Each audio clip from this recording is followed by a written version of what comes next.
Welcome in, folks, and thank you for being here today. I appreciate you. I'm Elryin Silvertree, and this is the Silvertree Consortium, of course. The video you're about to watch is another interview in the Consortium's developer interview series, and our third interview with Chris AtoS Spears, lead developer and tech director of Catnip Games, owner, operator, and developer of Lord British's Shroud of the Avatar MMORPG. This interview was recorded during a live stream on the Silvertree Consortium's Twitch channel. That's twitch.tv/Silvertree Consortium. If you haven't already, come check it out. We're live right now. Okay. So how you doing? Doing good. The release is going pretty well there. Wow, that's distracting. Just went across my screen. Sorry, I'm watching with the sound muted there. Yep, no, that's fine. Release is going pretty well. Didn't have any major hiccups. We pulled some stuff. It was a quick release in terms of patch time, just because we pulled a few things to the last minute that we're going to put in there. That were going to be the things we had with that would require data migration. So overall, pretty good. Going well around the house. If I sound sinusy, it's because I did I was doing my science time with my daughter, who we are now homeschooling for this year. Yep. And we went outside. We were testing sound. Our science part was we were testing sound. So we were doing, seeing how loud different things were. And we went outside, and I have an electric leaf blower, and she was using the electric leaf blower so we could measure that. But anyways, I think that triggered my allergies. So nice. If I sound all sinusy, that's why. I can't tell, but I have you pretty low in my ear, so maybe they can tell. But so I do want to, because it was actually brought up by a couple of people, commend you on the release. Apparently, it went smashingly. I've been in for an hour, but we've been reviewing questions, so I haven't really experienced any of the release. But a couple of people have said the release went really, really well. No bugs seem to have been carried over from QA, and so they were happy. That's good. Awesome. We are trying to look at like when you guys report stuff. Some stuff we can see, but we just don't have time to fix it. But we are trying to watch those things. I guess instead of wasting a bunch of time here in the beginning, I think what we'll do is because there's a couple of things in related to QA and the response to bug testing. So I think we'll just jump to that straight away. It's so I was told to let you know that it's good that you guys are using the QA the way that you're using it. You're leaving stuff on QA longer, and it's not getting brought into the game, which is really, really good. But there was some concern that there was some communications concern on the critical bugs forum. So some people had made some posts in the critical bugs, and there was no response. So a question is, what is the team doing to ensure better communication internally and externally to the player base? Is there focus on that, or is it? Obviously, it's a big deal, but is there focus on that? I mean, we always try to look at it. I'm not sure which critical bugs in particular they're talking about. Sometimes it is the person who, is going to own it that replies. Sometimes it's Ravalox or Elryin mention it, and I think there may be some small breakdown in terms of sometimes, somebody will mention something, then they'll mention it on the team chat, somebody will jump on it and fix it, but they won't necessarily reply in the forums, which, that's a failure on our part, but that is sadly just kind of some of the telephone, playing the telephone message of somebody alerting people on the team and telling them what it is. And, sometimes to us and internally, it's just like, oh crap, I forgot that. Let me go flip that switch. Sometimes in those cases, we don't update the message. We should do a better job of that. I think we did better this release on QA. That was actually a focus for me in particular, was trying to make sure I kept pushing stuff to QA and kept QA updated, and we tried to look at the forums to make sure stuff was coming across.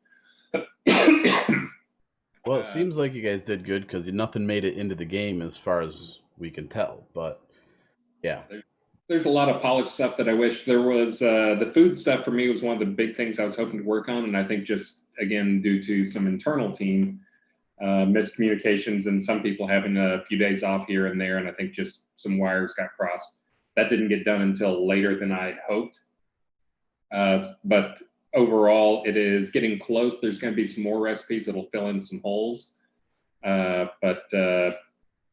Yeah, I mean, I think there's a lot of feedback that's going to come in as well on like Lord British's castle, that version of it. I think we got to most of it. I think the big feedback left on Lord British's castle was that we didn't get to was still too easy. Rewards are crap. So, well, I can say from personal experience, everything was super easy until the very last round,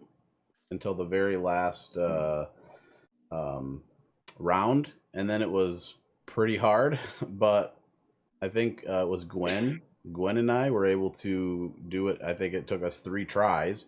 One was just a couple of lucky strikes from the mobs in there, and so we wiped. But it only took us 3 tries, and trust me, I'm not good at combat. So if I could do something in 3 tries, it's probably pretty easy. I will admit that I have not taken a pass at it at all yet. I had my hands full with lots of stuff as I do pretty much every release. So that was purely Sanyo. And I did give him about a week ago, I gave him the feedback from the players that I'd heard from everybody saying, this is trivial, go make it harder. And I gave him that feedback. And I think he turned it up some, but I think we always underestimate, at least the rest of the team underestimates the difficulty that players can manage. So Wacko says he soloed it today and didn't get a key to open the vault. I can say that I found keys all over the place, like in bags, laying on the ground. So I'm not sure. Maybe you just weren't paying attention, Wacko. Yeah, Wacko. Like I said, I honestly don't know because I have not even gone to play through it. I've watched a playthrough of it, but I have not played through it myself. So I think I think the intent is to have multiple keys in the scene so that if you do open the vault, you can still go back and turn them in, or maybe if you miss one in one area, you can get it in another. Also, if you don't make it all the way through, you can get keys, I think. So even if you don't make it all the way through, there's still the ability to get keys. So I don't know because I didn't make the game, but that's just what how I interpret what I encountered in my 3 passes in there, right? So. Yeah, and I in the times I've watched people play through, I didn't see. I mean, I never saw people slow down for any of that stuff, but again, watching this was, and when I say watch, sometimes it's me watching.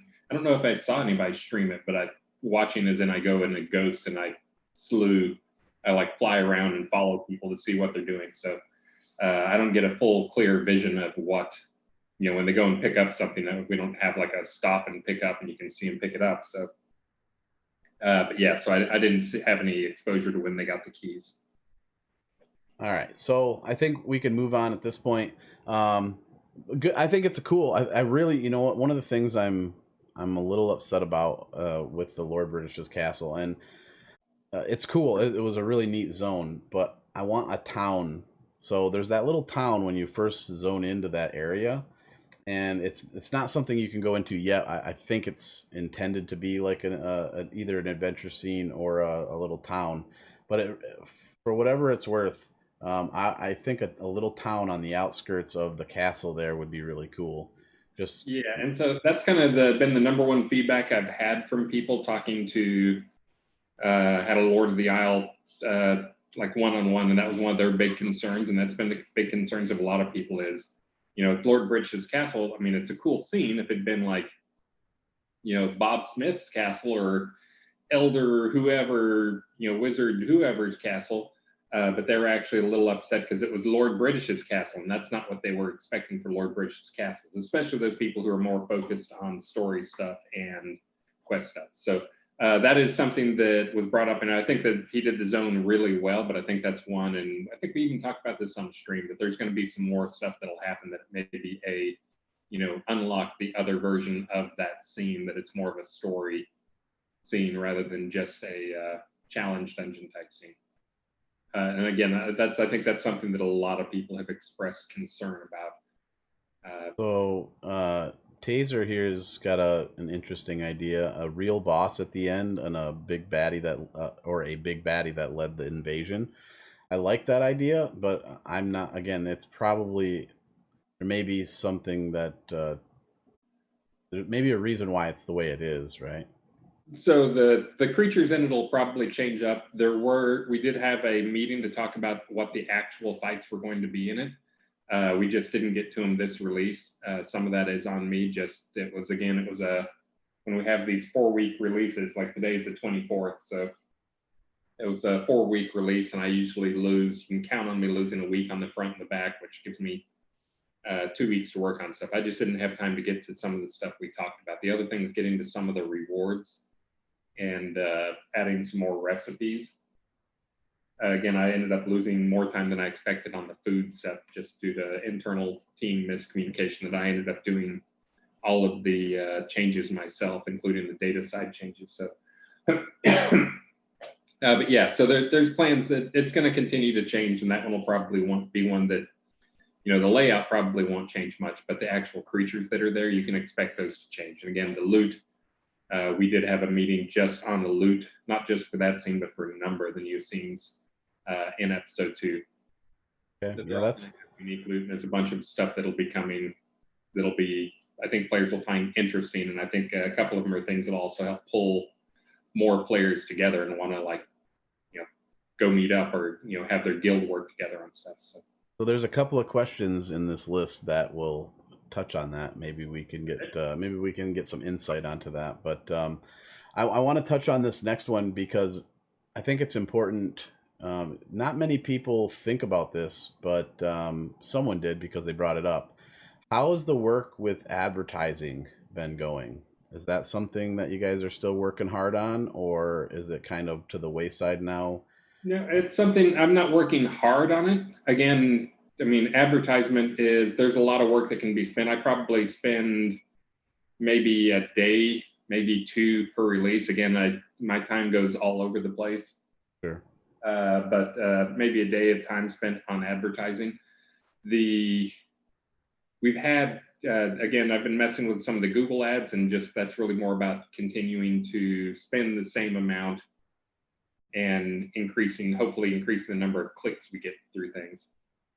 We have seen an increase. Again, right now it's such a chaotic time in the world with, normally at this time of year, we'd be looking at well, how did people going back to school or going to college affect things? But right now it's kind of all over the place because who knows what we should expect. So it's hard to get a measure of how much we've improved things. Something I did pick up this release, I didn't do much with the Google AdWords stuff or any of the Google stuff that I had been doing. That is still running. I'm still spending on that at a fairly, at a decent rate. The thing I started working on again this release was trying to move back to some social media, just because I've been seeing some good results on that. I think if you go look at you go to our Facebook page and look at our last couple of posts, you will probably see, let's see, last week's had 120 likes and 35,000 people viewing it. The week before that was 229 likes.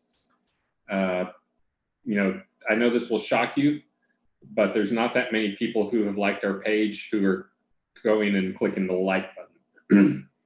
So again, you're talking about Facebook? This is on the Facebook page. If you just go to facebook.com/Shroud of the Avatar, all one word, that's the official Facebook page. That doesn't shock me because most people don't use Facebook anymore. Well, yeah. Well, there's still a lot of people that use Facebook. That's true. I think in some audiences, I know it's kind of been shunned, especially recently. But again, it's still getting lots of eyes on there, and it's a good one for. In terms of dollars per click, it's again, let's see like the one from September, like a week ago, it's had 2,800 people click through it. So again, this is, and it's also one of those things that should be obvious where I jumped back in and started this. If you go back about maybe 4 weeks, oh look, this post has 9 likes, that one has 13 likes, this one has, well, 103, that was actually when I started back in there, but 30 likes, and you can pretty much tell the ones that I've been pushing in advertising. Now these are not big spends, these are just kind of small spends, but again, the click-through rate on that is much better. It's just really tough to measure the actual attach rate. The real Black Axe. Tier 1 sub to Shroud. This is another place I haven't turned this is their first any of the gift Google sub in the spending, but I channel. haven't turned it up significantly, just because it kind of felt like we were hitting some walls in terms of that, and placement ads. I'm still running placement ads on a number of different MMO websites. It's tough to pick which websites. Some of them, just out of a matter of principle, I don't like giving money to. Black Axe, thanks for that, paying forward that gift for my wacko to Shroud of the Avatar. Hey, you're now the newest member of the Silver Tree Consortium, and you can use all of our cool emotes. But anyways, as for the advertising, I've actually increased it a little bit just because I haven't turned down any of the Google ad money spend. And I have started experimenting with Facebook. And the Facebook stuff has actually been going better than I would expect. Again, it's really tough to get the sauce. What you really want is the full loop of what does it cost me to get a person actually into the game. And that's one of those that's a little bit tougher to track all the way through, especially since some people come in through Steam and that kind of obscures things, and some people come back and do things. But yeah, you can actually go look at the Facebook page and kind of tell where I started advertising. Cool. But you'll probably start seeing that turned up even more. Again, this last one, 2,800 click-throughs, and that's not a huge chunk of money. So that's the type of stuff I like seeing. Oh yeah, and actually, if you look at our post engagements over the last month, is up 747%. Shocking, I know, when you pay to get people to come look at your page. And also looks like page likes up 108 page likes in the last couple weeks. So anyways, advertising is happening. I know people expect to go out there and they see World of Warcraft and they see, Elder Scrolls and they see all these other things and they expect to see us there. We are advertising on some websites. Okay. How it picks people to show, I don't know. And are you going to see us on every website? No, we're not going to compete with games that spend, probably surprise people, but a lot of big companies, they spend more on game advertising than they do on game development. Sure. So well, and advertising's not cheap. I know that. So yeah, it's also one of those things that it scales up in cost, not just in terms of, it scales up because if you want to get twice the clicks, it costs twice the money. It actually scales up more than that. You start getting into bidding wars when you start looking into specific spaces and getting in front of specific people. Sure. So it goes more than double the number of people you reach. All right. I want to move on. I think you did a great job at. I think you went more in depth than what most people care, but there were a couple of people who care, so it was good to talk about it. Thanks you guys for the gift subs, you guys. I appreciate it, and Bo for the bits. Yeah, hot sauce is not gonna happen while I'm trying to talk to Chris. You guys, you want me to ask questions or do you want me to eat hot sauce? I think questions is probably more important. So hot sauce. I'm a hot sauce guy. What kind do you have? You like hot sauce? I love hot sauce. I'm from Texas, dude.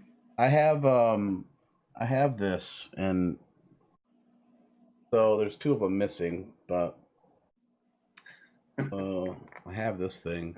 Oh, I see.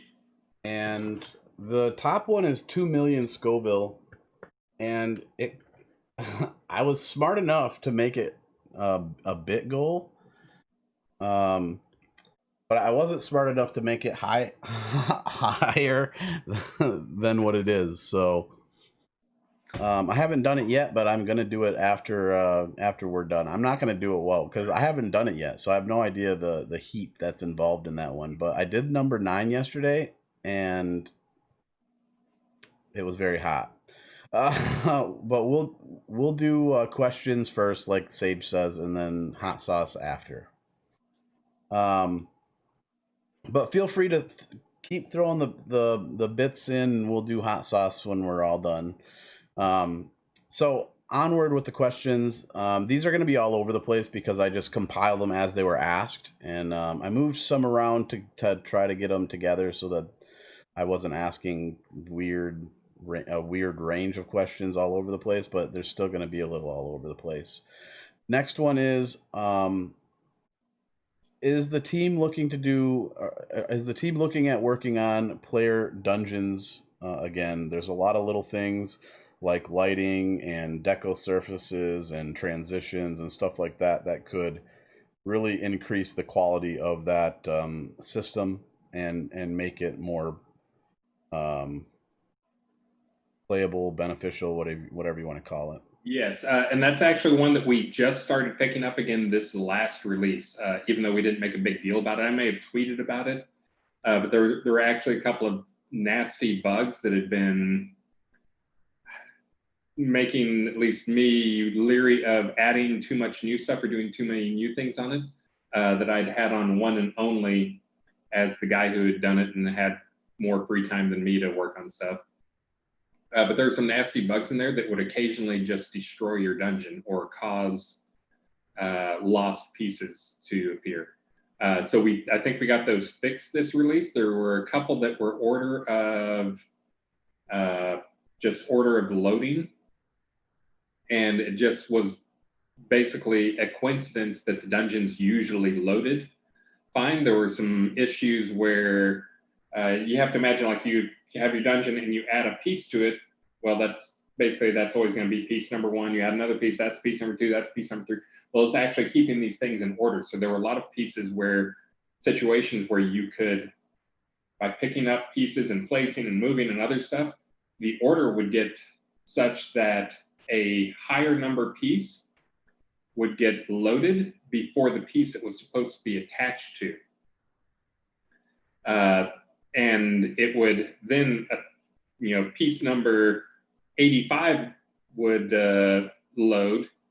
Well, 86 was in front of it. It would try to make the attachment to 86, and it would basically break and lose things and get shot to the origin, depending on how it actually was looked at. But anyways, so that was a really nasty bug that for us was nearly impossible to reproduce. But one and only managed to find it and fix it for this release. So now that that's fixed, well, one, you guys should have fewer lost pieces. This is one of those where I've heard about it forever, and I tried to reproduce it forever and had no luck in reproducing it. And it was it's one of those things, again, a lot of these things end up being stuff that if you debug them, it doesn't happen. It all depends on it, loading, from the server in the specific order, and just really tough to repro stuff. But anyways, that's fixed now. The other reason it came up was I forget if we announced it or not. The Lord of the Isle is getting something new, which is we had one of the Lord of the Isles request, their only request, and your fish has a giant poop hanging off of it there. It just swam by, just had a monstrous. But anyways, one of the Lord of the Isles requests, the only thing they really wanted is they wanted to be able to turn their pot into the fishing expedition pot. They said that's really all they wanted, is they wanted to be able to put their castle or whatever there, or just even a little house there, make that their pot. So we looked into it, and there's a lot of problems that would come up if we did it as a pot. But we did want to try and do something special for them. One of the things I've talked about in the past is now that we have that system, the dungeon system and the basement system, those are both part of the same type system, where basically we give you a way to put a connection to your own little private scene. Doing the expanding on the dungeon system, adding some more stuff to the dungeon system, but also adding it so the dungeon it's not necessarily a inside dungeon. The dungeon can also be a outside dungeon where it's like a valley or whatever. So looking at that just yesterday, actually, I went and took the fishing scene and basically made the fishing scene into a basement. I know that sounds weird, but it's really just using the basement system. But really, when you look at a basement, like when the player adds a basement, all that really is it's like here's a portal that takes you to a specific scene. And we've always built those specific scenes as, kind of like a little dungeon area or a basement looking area, but there's no reason it can't be outdoors. And so that's basically what this was taking that and expanding on that, adding almost no new tech was needed for it, but getting it so that can be used as a basement that'll basically be a fishing sign type thing, maybe a gone fishing type thing you put in your yard, but when you use it, it'll take you to your own instance of the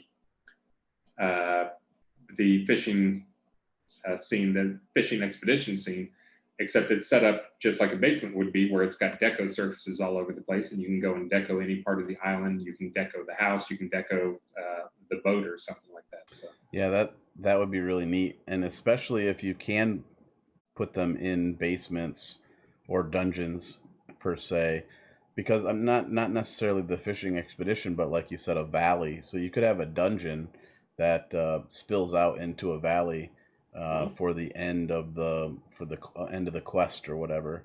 So that all sounds really cool and very, very neat. I like it. The short answer to the question is yes, we are working on it again. Some work actually went into dungeons this last release, and some more will be going into dungeons coming up. The lighting stuff I wasn't aware of, and I can take a look at some of that stuff. But yes, not abandoned. I will be circling back on that, and One and Only is currently working on bugs in it. Cool. All right, so let's just move on. All right. The next couple of questions are combat related. It's not really my forte, but people are asking questions, so I'd like to just put it to you and see what you say. People are saying that we need int-based backslot items. We have lots of stuff for strength and dex, but nothing for int for backslot. I don't know if that's true or not, but I thought I'd throw it out there. Int-based backslot items. Yeah, it's one of the things I think we haven't done a great job of. Of course, I haven't done much in terms of the adding the buffs. And even when I've started, I get feedback immediately that makes me stop. But I am going to be taking a pass at some of that stuff, and hopefully before the end of the year, adding some more buffs and things.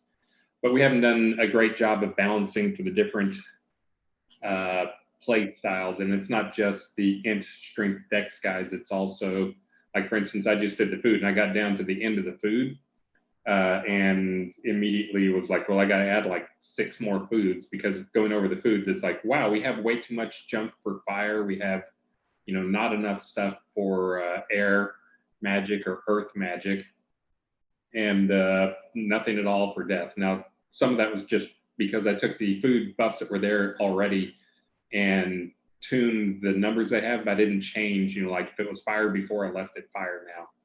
So yeah, that's I get that, and again, it's something we need to take a pass at, both the int strength dex balance and also the magic schools, and also the same thing with combat schools, balancing out the heavy armor, light armor, some of those things. I don't think they're horrible right now, but yeah, backslots is one where it's just completely lacking. Okay. Next question we've got is so some people would like to see single target magic damage spells become competitive with physical damage and AoE. I would like to say physical damage is kind of weak in my personal opinion as far as melee, but I can't speak to physical magic damage. But apparently their single target spells are somewhat weak. And then Vesper says, yes, we all know that mages need a leg up because they're so weak. Yeah, but what he said is true, and really the honest truth is the AoEs magic AoEs need a bit of a bringing them down, nerfing them a bit, or everything else needs to be brought up. And of course, that's what players always scream whenever there's something that's OP. They want me to bring everything else up. Don't nerf, don't turn anything down. Turn everything else in the entire game up, which is not something that's appealing. So really, what needs to happen is there needs to be either some more extreme cost associated with the AoEs to limit it. Taking a few passes along the way to increase the amount of focus it costs and reagents it costs for AoEs, but I think it's still not to a point where it feels fair. In terms of the single target magic spells, I agree they're pretty weak. I saw that because one of the things I do when I go and I add skills is I go into some of our training dummies that I have in my test scene, which have different attributes to them, so they can have different, some of them have magic resistance, some have armor, and some are just plain old, how hard can you hit me type training dummies. But yeah, I'm trying to test out the DPS. You can never get anywhere near the DPS with a single target spell. But it's also having a single target spell that does more single target DPS than the AoEs can do. That has a use. It's not always when you want to be hitting 5 or 6 guys. And also it's one of those things too, sometimes, AoEs, the other balancing thing that's really not there yet, this is one of those where it gets yelled, one side yells about it and then the other side yells about it and one side yells about it, is the AoE aggro amounts. So I think people have gotten used to the idea that, they can AoE all they want and they won't really get aggro, a good tank, but it's always also the other side of things, which is tanks expect to be able to hold aggro. And so I keep turning up the amount of aggro tanks can generate, which just makes other, the casters can still generate, more aggro. And so tanks feel ineffective, but really, of course, it just as in any game, it should be kind of a balancing act. Casters shouldn't just think they can always just sit there and blast and not steal aggro. It's like you kind of need to, balance that out. But so Dr. O wants to specify that it's single target spells versus ranged physical that needs balancing. Okay. So single target versus archers, yeah. And archers, I think most people know, they don't. Archers, one of the things archers scream for, of course, is more AE options rather than just multi-shot. But that's kind of by design, is that they're more of a single, they're going to be great DPS on a single target and fall off quite a bit when they get to the AoE side of things. And that's kind of where they are. Again, I think the thing we have that continues to need more balancing, and I've taken a pass at it recently, but it still needs a lot more love, is balancing out the actual damage resistance of things in the game so that the archers, damage resistance means something. Most of the creatures out there have, at most like 20 damage resist. Just doesn't scale up as they get higher. Kind of the same problem players had and still have to a large extent. But increasing the damage resist on creatures has always been kind of the plan for handling that.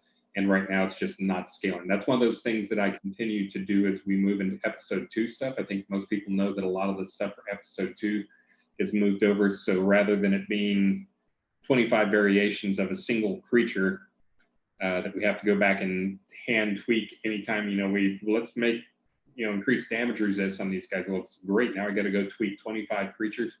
I've been moving that stuff to be fewer creatures, and then it's calculated from some different formulas. I think I actually showed this off on the last stream where I showed off some of the math for how we calculate these things. Moving the damage resist over to those type things so we can actually have some scalar values in that, and it can be tweaked in a single spot. Every creature in the game, I can go and we're not getting the results we want. I'm going to turn up every creature in the game, the damage resist by like 20%, or change the math behind it. So for the levels, it's somewhat exponential tied to their level times some numbers. But I agree. If you saw last release with the shooting star, that was an attempt to get that a little closer to being competitive. I don't think it's there yet. I turned it up once or twice. And at least in my test, and again, my tests are not always what matches up with you guys, and I haven't gone back to take a look at that stuff since I tweaked it up. At least in my test, that was getting competitive. Shooting star was getting competitive, but by design, it's not something that you can, for 5 minutes be competitive with a shooting star. It was more of a, let me finish this guy, have an alternate to, something else to do with moon magic while I waited for my meteor shower to beam down. I can look over here and see if they said, shooting star sucks. there's a sub stuff going on. Let's move on, because I think you're touching on the things that they need to hear. This next one, and there's actually two. I'll ask them separate, but they're basically about the same type of thing. The first one is boss related. We'd like to see more bosses, or at least a new boss or two with unique mechanics like the Spider Queen. In particular, what I would like to see, not that I'm a combat person, but what I would like to see is bosses that require more than just one guy with a bunch of skills, but more like a 5 people with different skills that work off of each other to take the thing down, right? Because you put in the Spider Queen and it was supposed to be like the end all be all, and you can't do it without a group, and now we've got, and I think that's the problem that you always have with the bosses, because as soon as you put them in, it only takes a little while before someone figures out how to solo it. But what if you made a boss that isn't soloable? You can't do it. It's just impossible to do. So that was supposed to happen this release. Again, I think I mentioned we had some meetings within the team that I was supposed to do some stuff. Again, this release, I ran into a number of roadblocks, but one of them was fixing something that actually affects boss fights, which is there were a bunch of mechanics that were broken that, were not super obviously broken.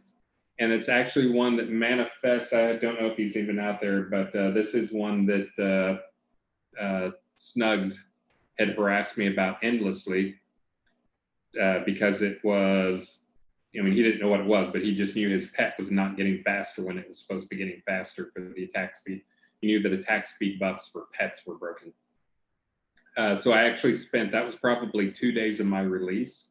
I probably was tweeting about it for what a nightmare debugging I was going through for it, but that was one that was blocking a lot of like enrage features and other stuff from ever happening. So we did actually, a lot of our creatures had various effects. None of them were actually working just due to the way the AI was set up. And it was again, a million different steps of debugging to actually track down what was really going on. If there's any game developers out there, people out there who had to program AI code, then you probably know it can be not much fun to deal with, and even worse to debug. It's one of those things where you can't step through it. You pretty much just have to go in and instrument it and put in tons and tons of print statements, and then go back, like have a fight scene, try and see when it happens, and then go back and read through pages and pages of logs to see like what happened, what went wrong, where did it go. So anyways, I made a lot of progress, more progress than I wanted to, on improving our AI and fixing some stuff with our AI. But I did not get to the stuff I really wanted to get to, which was doing some of the boss fight stuff. So how about if I commit right here on the stream? Ooh. Yeah, you like when I commit to stuff. So this next release is a longish release for us, a 5-week release. And we've got a 5-week release and then a couple of 3-week releases because, as always, holidays. Actually, I think we do 5, 3, and then 4. I think we get 4-week release. Everybody else on the team gasped when I said that the 17th was the release, because normally I think Star, when he would set stuff, he would set stuff 2 weeks before the holidays to make sure we got everybody. But honestly, who's going anywhere for the holidays this year? So anyway, so we have a 5-week release. I will commit right here and now that I will get you guys a new boss fight that will be at least as interesting as some of the stuff we have out there, like with the Spider Queen. Trying to get some new boss mechanics was another one of the things where you talked through the troll.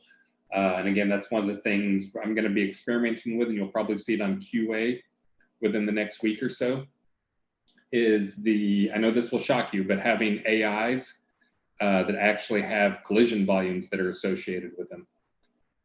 So some of the AIs, some of the things you're fighting actually have collision volumes. That was one of the things as I was walking through the problems with many of the design challenges we have, not just for trolls, but for trolls, it's kind of by design that you can move through them, and it'd be really tough if you couldn't move through them. But that's going to be some of the stuff is having collisions, but also, other things like adding collision volumes and then moving things around. Anyway, So- you guys look forward to, I will commit right here on the stream in video. I'm sure somebody will come up and pull this up if I don't get it done, but to doing a new boss fight that would be at least as interesting, if not more interesting than. So chat is saying and rewarding, and then make it so hard that nobody can kill it, and then make it 10 times harder than that. And then I would also do the same thing with the loot. Make it rewarding, and then make it actually rewarding. Because So one of the things that is totally on me, Travis has been doing a number of new scenes. He's got a couple of cool scenes actually that he's working on right now. He stopped because that was another one of the things we lost a lot of time to that people probably don't, they will notice it when it happens. It's one of those things you notice more when it's not there, which is getting more of the mini maps done. I think they managed to get 13 mini maps done, and we've got a bunch more that'll be coming online. But he tasked me with giving his scenes interesting loot, and I got started on that, but I did not get it to a point where I could check it in. The thing I have right now that actually, I forget if I've mentioned this on the stream, this may be a reveal, long pause, is one of the things that's going to be coming up are some craftable items that come from items that drop in some of the different scenes that will be use ancient essences in the ingredient. Basically, you're crafting an item that when it's consumed, everybody who is nearby within like 10 meters will get a special blessing. These will probably be on a different channel. Right now I have them on the blessings channel, but it'll probably go to a different channel. But it'll probably be a 1 to 3 day type thing. That'll be a new blessing that'll be out there. So these will be things that you basically can collect items from those items, craft these things. They're one-time consumables. So this is one of those things you'll probably want to let people know on like Universal chat or whatever, guild chat or whatever, that I'm going to be popping one of these guys in Owl's Head. Come on over to the main square.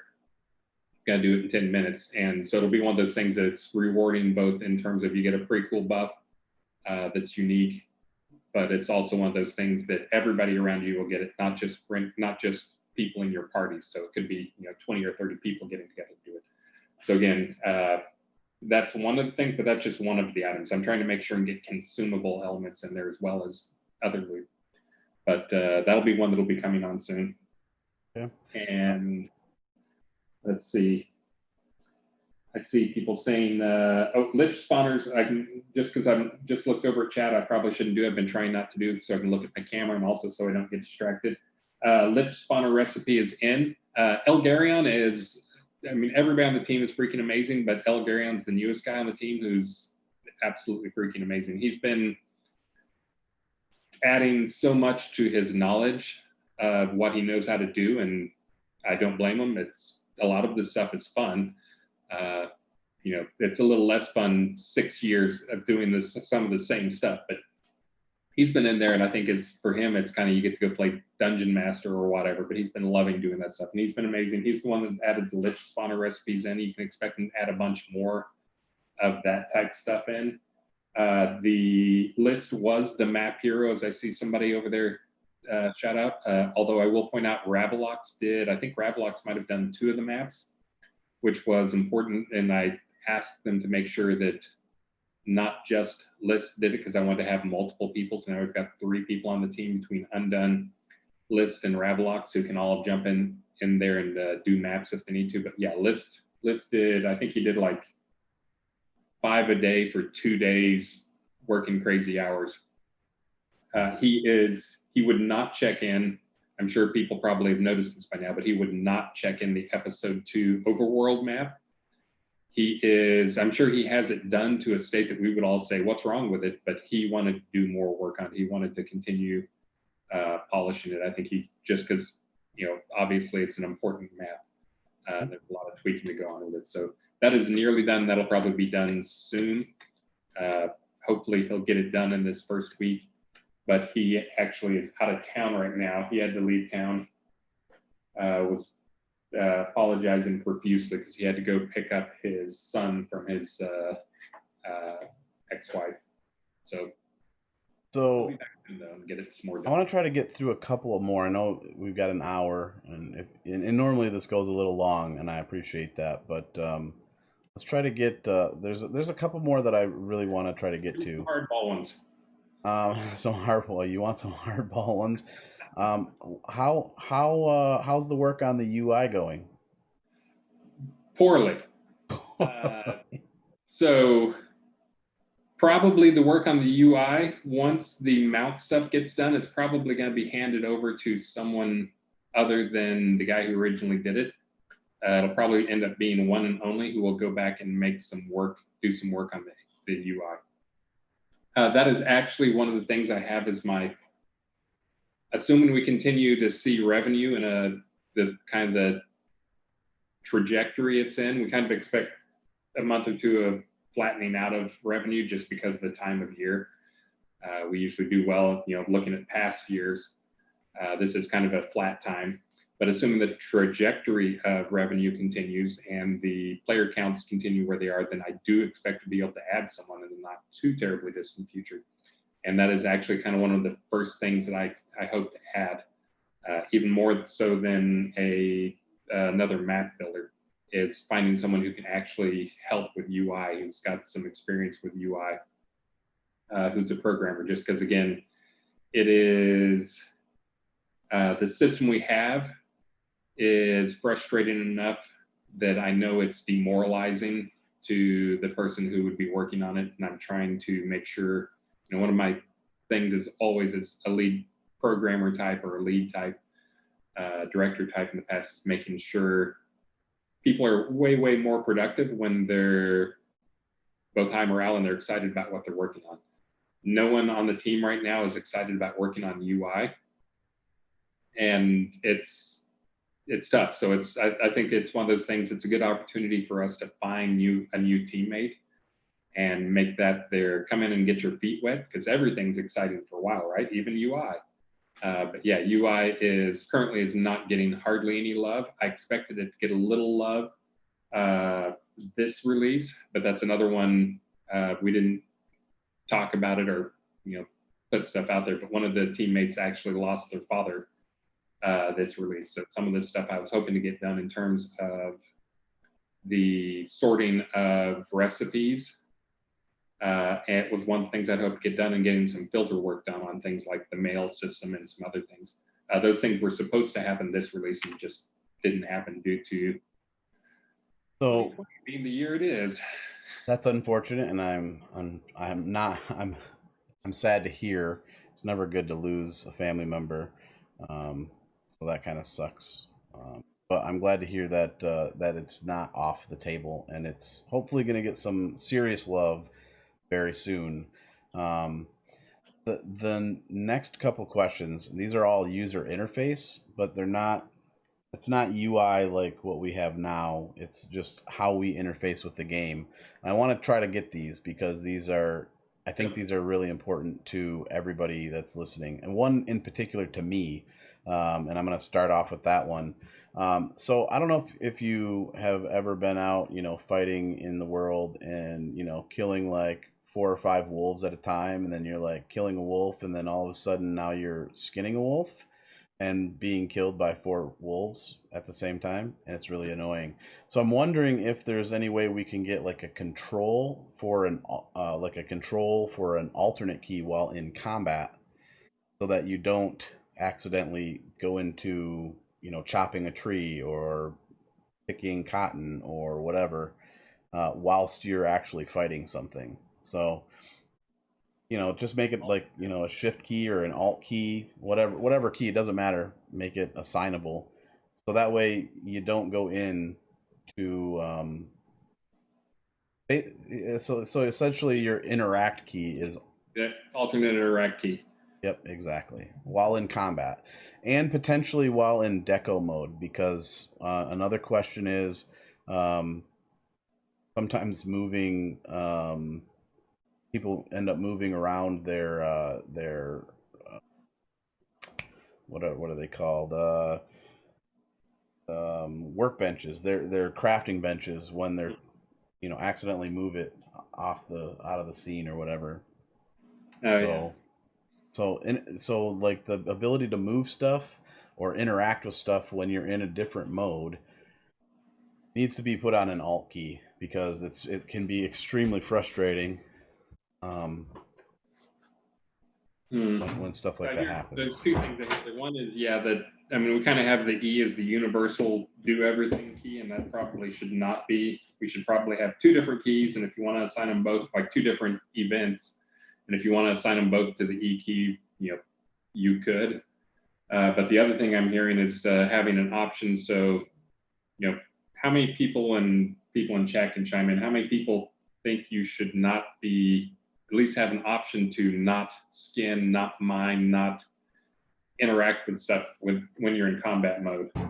We already have this, so you can't like open a chest, but that was kind of to avoid some exploits. But what do people think about that? So type a 1 in chat if you think not having the ability to interact with skinning or chopping trees or whatever is a good idea. So if you want an option for that, put 1 in chat. If you don't care, put a 2 in chat.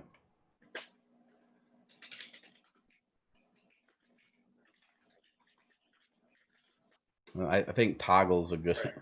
There's Wacko with a 3. Good one.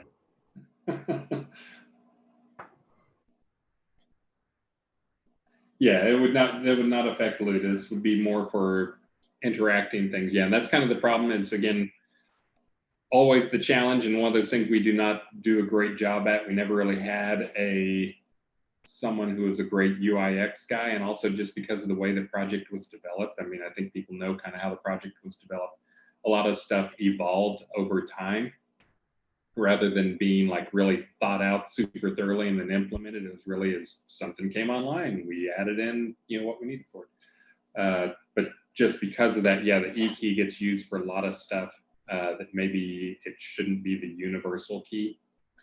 But I think that's one of those cases I've actually had that before with, wolves and sitting there trying to play and double clicking or whatever. And like, now I'm skinning a wolf and I'm in the middle of combat.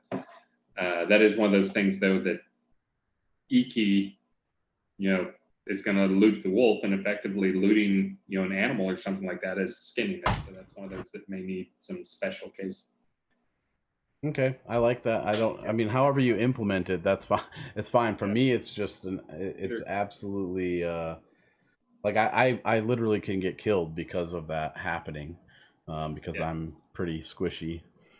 And that's one of those things, there's always, when you're playing a game, and you're not thinking much about that stuff, it's hard to understand. But there's a lot of that UI stuff and the mouse stuff. We always have people who are like, let us assign our mouse buttons. And it's like, holy cow, there's so much like context and different cases and different stuff that your mouse does. The E button is kind of one of those same type things. Just there's so much context in terms of what it does and what it means to interact. But I think there's some ways we can split that out for you guys. And that is one that has hit me before. I think the thing that has not hit me as much is because as I admit all the time, I do cheat or don't worry as much about dying as a normal player because death isn't as big a deal when you're a dev or whatever. So me having the inconvenience of harvesting or whatever, skinning, is a lot different than you guys having it happen and not getting off a heal spell because you're in the middle of trying to skin a wolf while you're getting beaten. All right. If you got to go, I understand. If you got a few minutes, we can get a couple more of these. One more, and then I'll get in there. I'm supposed to be back on Maxine on teaching duty. All right. Well, then I'm going to give you the next biggest one we've got, which is the questing system. Literally, that was the thing that they wanted. They just wanted me to say the questing system, but then someone else said just delete it completely. But I think what I would rather have is that maybe you elaborate on, because we all know it's needs some work. Can you elaborate on what we're doing, not just for episode 2, because I obviously I understand episode 2 is a focus. We're working to get episode 2 quests in. We're working to get the episode 2 scenes in.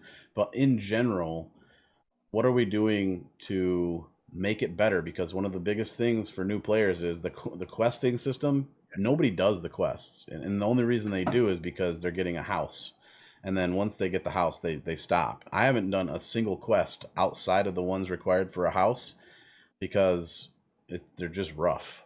So Yeah. Well, and again, I mean, that's one of the challenges we've always had with Shroud is there were basically at least 3 major audiences, 4 major audiences. There were the people who were looking to Shroud of the Avatar to be the next Ultima Online PvE server. And then there's a group of people who wanted to be the Ultima Online PvP. And there's the people who are just here for the crafting side and the economy side. But there is a pretty large group of people out there who, and I see this because I go to the, our Facebook page and some other stuff where we're getting feedback from outside sources, where their question is like, how does the quest system or how does the questing compare to Ultima Online? Is this going to be Ultima or Ultimas? Is this going to be the next Ultima 7 or is this Ultima Online? So there are a lot of people out there who don't care about any of the stuff that probably 90% of the people in this stream care about, and they only care about the story and the questing and that type of stuff. So those are people up to this point who've probably been at least somewhat disappointed, but there are a lot of people out there who care about it. We've tried to make it something that's appealing to a lot of people, but again, as you well know, the only way to make it appealing to at least some people, probably yourself included, and a lot of people in the stream, is to make sure that the rewards you get out of the quest, they're just going to go find a guide and get through it because they want to get the rewards, whether it's the house or whether it's 3 million experience points for some unique item that you're only going to get through doing the quest. But the questing system, so we've continued to improve on the system that was there, and we've continued to try and merge towards a middle ground of what we used to have and what we would like to have. This has continued. Sanyo has been working with Wizard Smoke a lot on that type of stuff and just improving the tools that we have, so that hopefully, by the time we're done with episode 2, we hope to have the players most of the abilities that we have in terms of what you guys can do with things. Some of that is really just we need to expose a few more things and the data serialization behind it. But right now, honestly, the thing is we could expose some of that stuff to you, just like we exposed some conversation stuff to you guys. But we would just be exposing a system that is so prone to bugs that we can barely make good quests with it. And that's kind of what we're trying to avoid, is we're trying to get to a happier place both for us and for you guys. But again, part of our big goal is for episode 2 and our future is trying to make sure that you guys can create meaningful content. And that has been a slow process. It's not one that we're ignoring, but it's not one that's coming along super fast either. But hopefully by the time we get done with the episode 2 story side of things, that's something that will be something we can expose to you guys without it being a disaster. So I can give you a brief rundown of why I don't quest, and it can be pretty much summed up in the fact that it has nothing to do with loot, although loot is an issue. For me, it is when I would go to a quest, I have to talk to the same person like 3 times, saying like I've completed the quest, but I go to turn it in and it doesn't turn in.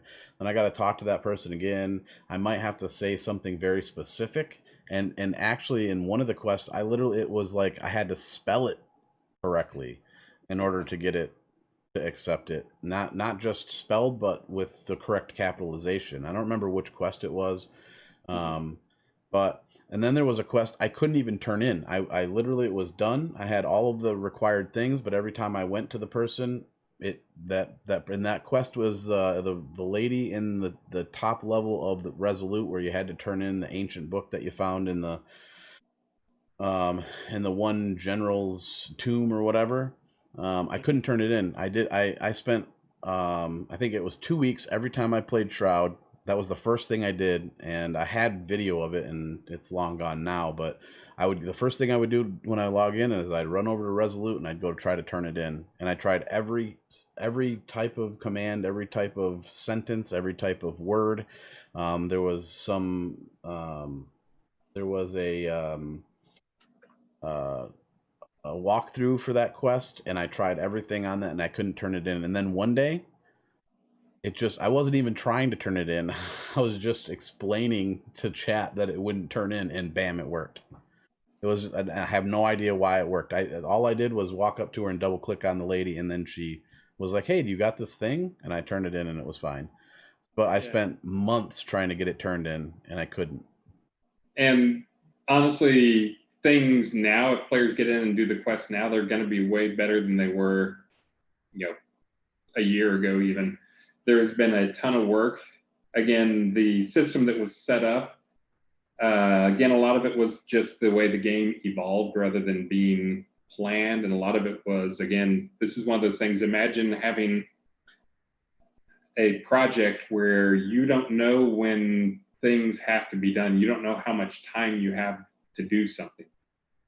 So a lot of times you end up doing things in the quickest possible manner. And this is kind of the side effect of having a crowd-funded project. And again, at that time, we were having some, no one on the project really had a clear vision for the development plan, as in like, here's what the release date is and here's how we get there. And some of that was due to, again, not knowing where the money was coming from for sure, or how much time we actually had. Some of that was due to some external partner deals that people were trying to push, that none of them really ended up working out. Those things kind of affected timelines. Some of it had to do with changing leadership. And again, I'm confident if Star had really been the guy, like the head guy at the company from day one to day when we planned on finishing, Star would have had a plan. I don't always say it on stream because Star and I always poke at each other and make fun of each other, but Star is absolutely freaking amazing to work with. So saying that on the stream, just in case I don't say that enough on the stream, because we do take jabs at each other quite a bit. But, all those things kind of come together, and the result was we had a timeline of we need to have quest, but we don't know when we need to have it done. And so a lot of that early quest stuff got done in a poor manner because we didn't know what the timeline was. We didn't know like what the real requirements were. We didn't know how long we had. We didn't know how many people were going to be working on. We didn't know when the scenes specifically involved in the quest line were going to come online. So that basically resulted in how episode 1 quest, at least at release day, was kind of a nightmare. It is better now, but it's still not perfect. And a lot of that comes from, again, the systems that are in place for it right now are really a lot of spaghetti logic. And Wizard Smoke has been absolutely amazing at going through and trying to improve that spaghetti logic and at least add tests for it. So when Sanyo is doing something, he can make sure and clean it up. Now, again, the real goal is to get it to a point where we can have you guys manage a lot of this stuff and get it to a point where it's bug-free enough where you guys can make stuff that's not incredibly buggy. Because you can imagine if there's a system that the internal devs can't make work in a consistent manner, and we have situations like what you were just describing, where you go to somebody and they don't take your quest every day for months, and then they suddenly do. Like, imagine like what you guys would be doing externally. Right. So anyway, yes, lots of improvements coming on the quest system, but really the focus is right now is on fixing all the quests that are out there, which Sanyo's done a pretty good job of just every release fixing 5 or 6 edge case type things and going back and touching quests since you guys report them. And then 2, again, just improving, timed out. Yep, I see that. That's all right. But yeah, just improving it so it can be a system that you guys can use. And hopefully by the time we get to the end of episode 2, where we do have story in place, we'll have tools in place so you guys can make, manageable, reasonable quests. All right. I know you got to go, but here's one last one that we can use it as a suggestion.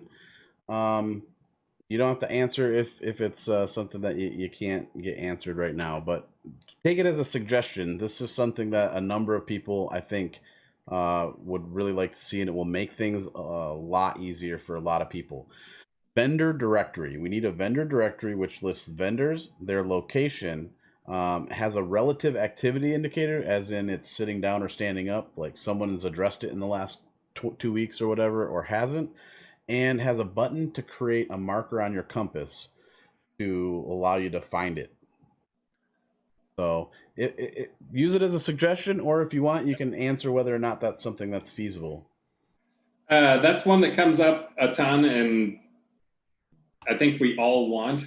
Again, it's another one of those where you ask 20 different people what they think the best rules are for it, and you get 20 different answers. I think what we've settled on is, at least within a town, that's something that should be somewhat, should be available to players somehow. And again, it's not going to let you buy stuff anywhere, but it'll tell you where they are, at least give you a direction. So Sure. Yeah, I like it. That's fine, and that's kind of what I was. I mean, it would be nice if it was global, so like I can say, oh, I need to go shopping. I want to look for a vendor in this town. Here's the name of the vendor, so they could put in the name of the vendor what they sell, and therefore I can find easily what I'm looking for. But if I have to go to the town first, I mean that's at least better than just having to run aimlessly throughout town trying to find the thing that I'm looking for. So I see one in chat here I want to address before I go, and then I'll get off here and go work with Maxine. But I see Ehondas. This is one that is honestly should be an embarrassment to us, and I have spent time on it. It's just one that's been tough to make a dent in, which is UI. Ehondas says, I just want having the UI open, not lag the game. And this is one that, again, we didn't see for far too long. I probably should have realized it sooner, but I did finally go and track down that the UI in actual player situations that we're not really reproducing internally, or I wasn't reproducing in my test, is responsible for a lot of the performance lag that you guys were seeing. yeah. I have done some work on it. One of the things I've got it so I can reproduce it internally, just basically set up things so it populates me and makes me a party of 10, where it's all 10 copies of me. So I can try and reproduce some of this stuff. I've just had trouble making a big dent in it. And it's still on my radar, and it's still something I want to improve on. But most of the stuff I've had so far is largely just turning off the buffs, making it so you don't see buffs. And this may be one of the things that ends up showing up as a short-term fix that I did do, and it did show some improvements. It wasn't a full improvement, but it did show quite a few improvements, which is, rather than showing you 2 bars of buffs and at the end you have plus X or whatever, just making it so you basically only get buffs that are going to expire within the next 30 minutes or 1 hour, and then the rest are in the mouse over to expand thing. So that's one that is probably 2 days worth of work. I know it doesn't seem like it should be 2 days worth of work, but anytime you touch stuff in there, it's a lot of tweaking and trying to figure out the UI. But that's one that is on my list, and it is bad. Again, it's one that probably, if new players to the game saw it as bad as existing players, I would be spending more time on it. It's not that I don't care about existing players. It's just, again, I've got so many different things, it's hard to pick priorities on stuff. But maybe this next release, I'm still working on crafting stuff. Crafting is still super important to me as well, but I think this next release is probably one where I need to work on stuff for in-game, and I think a 5-week release is a good time to do that. Which if you can, some of that is what I was just talking about. It's not just about making sure there's creatures that are interesting to fight and some rewards come from them, but also you need to have performance while you're doing that. If you're running on a sweet computer and you're getting 20 frames a second just because you got 10 people in your party and they all have buffs and there's crazy action going on, then that really kills the fun. Yep. I think that if you can work on that UI stuff, that's going to make so many people happy. That's a big one. I hear it all the time. Anytime I ask for questions, it comes up. UI, I hate it so bad. So someone asked, there are older games, even like EverQuest, that allows their community to create UI elements. And I know that you had done some of the Lua stuff. is there a option at some point that we can just turn the UI off and then load in like community driven UI options? So one of the ones I actually looked at that would be less than a day's worth of work. And by the way, I have not forgotten the Lua stuff either. Again, I think we've probably talked about 20 different things I'm sure you guys would love for me to work on just during. Yeah. But Lua is one of those that for me is something that I'm passionate about. We actually did just fix a bug in Lua that was causing internal exceptioning within Lua for a lot of the stuff people were doing. And it was generating a ton of log spam, which is one of those things we don't like because it clogs up our servers and it slows down your computer, and it may not be, visible to the majority of players. But one of the things I looked at that would be a low-hanging fruit fix for Lua is not letting you guys do the full UI, because that is a lot of work. That is the plan, though, is to let you guys take over most of the UI stuff so you can make modifications. But exposing toggles to you guys in Lua, so you can go through. I exposed right now party member stuff to you guys, but exposing to you guys an option to toggle their buff bar on, so it shows or doesn't show their buff bar at all. Because I think there's a lot of times where people like, hey, if I could just go through and all I want to see is that dude's name and his health bar. And if that got you back like 5 frames or 10 frames a second in combat, I'm sure you guys would be all over that. And just exposing that in Lua, so it would be a super easy, one script. Go and turn off everybody in the party except for person 1 and number 2, because number 2 is the tank. So, but yeah, that's exposing some stuff, more stuff through Lua is, as I sit here and let you dictate my next release, that is one of the things I'm passionate about, and I think is a lot of low-hanging fruit. The pushback I usually get on Lua is, although I know how powerful it is, and I know it will allow a lot of players to do really good stuff, it's one of those things also players are like, I don't understand Lua, and that's beyond, I'm not a programmer, and it scares me, and I don't want to do it. So you do have to keep in mind when we talk about Lua stuff, it's a smaller audience. I'm sure, and again, the overlap between that audience and the people who are here on your stream trying to get information out of me is probably much greater than the game in general. But Yeah. I would love to get some more stuff in there. So. Well, I think we all understand this release. I think we all understand you're just one guy, and I know that there's 50 people in here all want something different from you. I think everybody knows that they're not all going to get the thing that they want. Doesn't stop them from wanting it, and it doesn't stop them from asking for it. But I think it's reasonable to expect that it's going to take you more than one release. So I say keep doing what you're doing. I think you're doing good work. I'm personally liking the direction and the amount of effort that I see going in. Obviously, some people have different opinions, but I think they're just impatient. Again, You can't do everything all at the same time. So eventually, if your thing isn't being addressed right now, I have a high level of faith that it will be soon. Yeah, I've mentioned before, like the advertising stuff. I mean, I'm doing that to bring people in because, again, one of the things that did not happen this year is I did not get the growth level that I was hoping to get out of the player base. We got some growth level, and we continue to get some. And our revenues trended up, which I think we stupidly exposed that to you guys. But the thing we have not gotten to the point that I want, because what I really want is I would like to add another me. I would like to add another programmer who can does nothing but spend full time on game mechanics and balance type stuff and adding boss fights and adding Lua stuff. I would love to add another generalist programmer, but again, it's one of those things we can't do until we get revenue to a certain point, because we don't want to hire someone then have to back off on the hiring. But again, I don't think it's that far off.